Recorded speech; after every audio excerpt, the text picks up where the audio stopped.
এজন্য তো আল্লাহ পাকের পয়গম্বর সন্তানদেরকে ডাক দিয়া কয়, সন্তানেরা রে, আব্বা আম্মার চেহারার দিকে মায়ার নজরে তাকাইবা। একবার তাকাইলে আমার আল্লাহ আমলনামায় একটা কবুলি হজের সওয়াব দান করবেন। সাহাবী প্রশ্ন করে, ওগো আল্লাহর নবী, আমরা যদি বারবার তাকাই, দৈনন্দিন 100 বার যদি তাকাই, আমার নবীজি ডাক দিয়া কয়, উম্মতেরা রে শোন, 100 বার তাকাইলে আমার আল্লাহ 100টি কবুলি হজের সওয়াব তোমার আমলনামায় দান করবেন। আব্বা আম্মা কেমন রত্ন রে, আলেম ওলামার চেহারার দিকে তাকাইলে গুনাহ মাফ হয়, কোরআন শরীফের পাতার দিকে তাকাইলে গুনাহ মাফ হয়, আব্বা আম্মার চেহারার দিকে তাকাইলে গুনাহ মাফ হয়ে যায়, আর খানায় কাবার দিকে তাকাইলেও গুনাহ মাফ হয়ে যায়।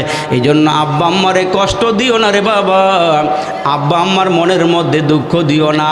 এরা যেমনে খুশি হয় তোমরা এমনি এদের সঙ্গে সদাচরণ করবা, ভালো আচরণ করবা।